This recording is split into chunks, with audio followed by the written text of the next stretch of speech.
Kellyanne Bates tenía solo 14 años cuando empezó una relación que, desde fuera, ya resultaba incómoda, pero que nadie llegó a detener a tiempo. Vivía en Manchester, en una familia con dificultades, en una etapa especialmente vulnerable de su vida, donde necesitaba sentirse comprendida, escuchada, importante para alguien.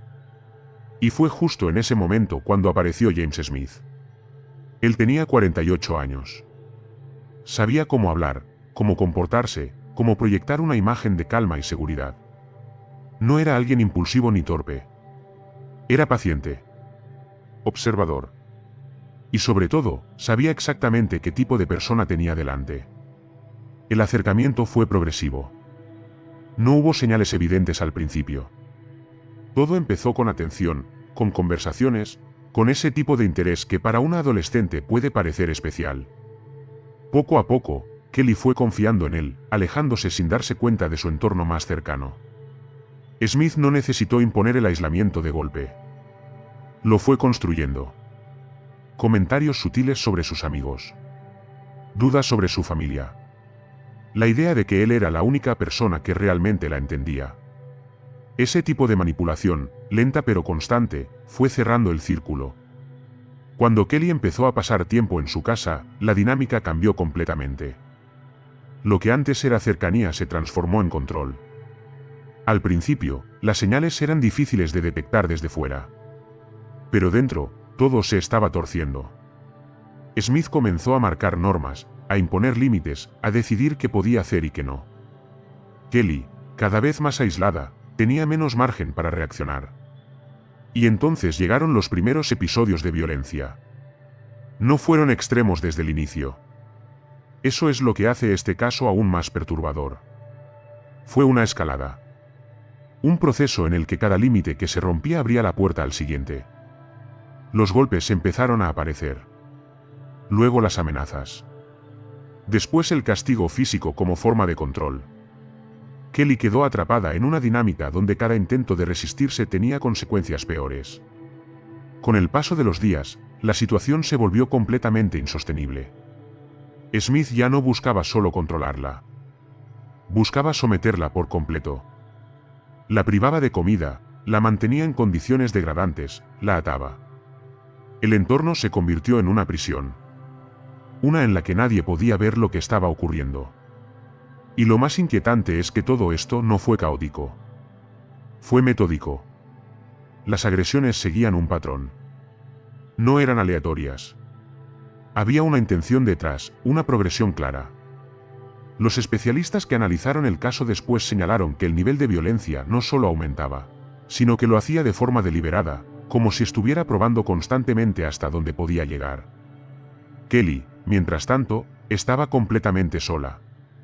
El paso del tiempo no trajo alivio, sino todo lo contrario.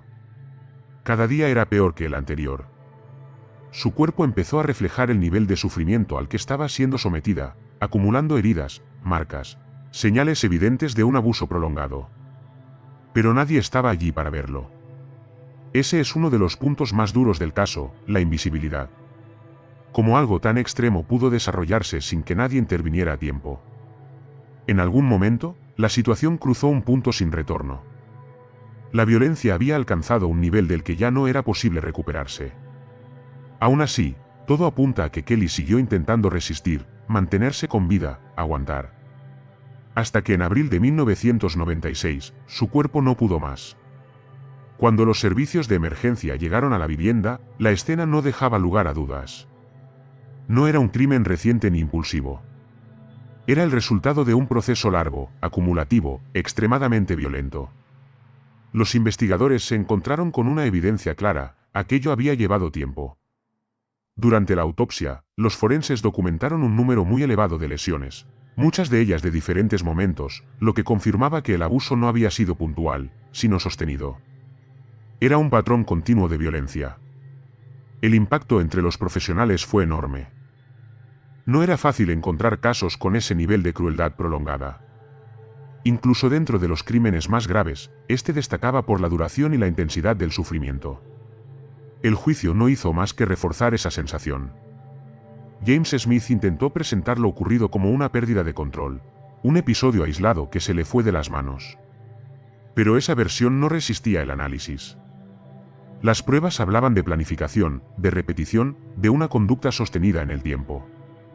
No había nada improvisado. El jurado entendió rápidamente lo que había ocurrido. La condena fue cadena perpetua.